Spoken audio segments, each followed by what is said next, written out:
Hi, this is Dr. Fedorchenko, addiction psychiatrist from Dallas, Texas, and today I want to further expand on the criteria that help us diagnose substance use disorders.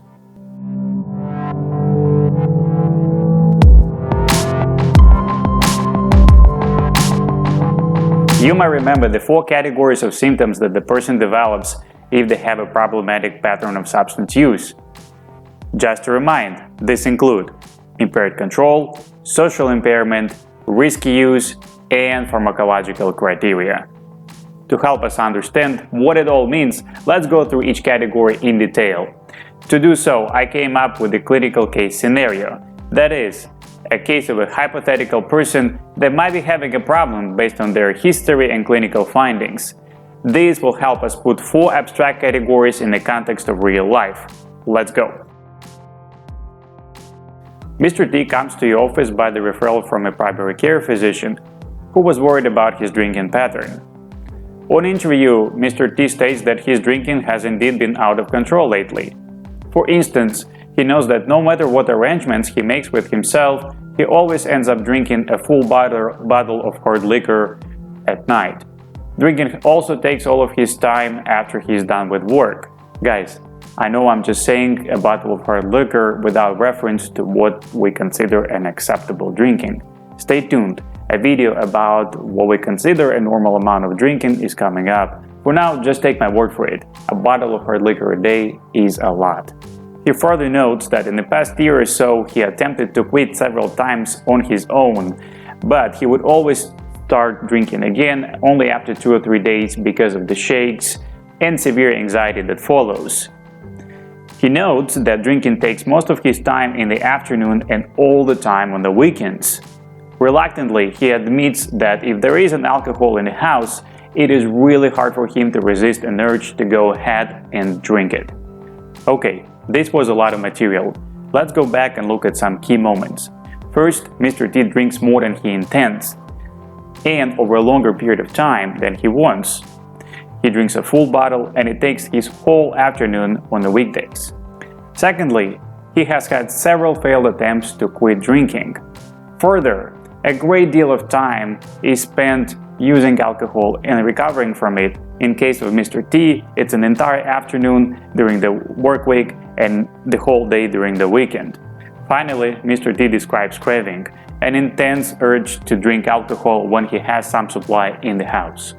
So, here we have it, 4 specific symptoms that tell us this particular person has lost control over their drinking pattern.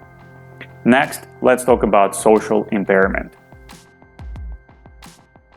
On further questioning, Mr. T admits that his work performance has been suffering. He often feels shaky in the morning, has been late to work a lot, and has missed several important due dates. His children don't want to talk to him after he had too many drinks during the family dinner and fell asleep at the table. Further, he used to be an avid runner, however now he spends most of his time at home drinking. Let's take a look. Mr. T talks about failure to fulfill major role obligations. At work in this case, he is frequently late, he feels bad in the mornings, he is missing his due dates. Further, he talks about significant interpersonal problems, and despite that he continues to drink. Remember, his kids don't want to talk to him. Finally, he gave up some of his recreational activities. He used to run, but not any longer. So, these are the 3 specific symptoms of social impairment that a person with a substance use disorder might have. Now, let's talk about risky use. Mr. T admits he has been drinking while intoxicated, which almost resulted in an accident several months ago. His primary care physician is worried about his liver based on some recent lab work. Further, Mr. T knows that he has been having a lot of abdominal pain and his belly has been really distended lately. Although he is worried about potential health consequences, his family doctor told him he might be developing liver cirrhosis. Mr. T continues to drink at the same rate. What do we have here? Well, Mr. T drinks in the situations that can be physically dangerous, like driving. Further, he continues to drink despite some real health consequences, like abdominal pain and probable liver cirrhosis in his case. Mr. T's drinking exhibits a pattern of risky use. Finally, let's talk about pharmacological criteria. Mr. T tells you that half a bottle of hard liquor used to be enough to make him really drunk. Now, the same amount barely covers the tremor that he has once he stopped drinking.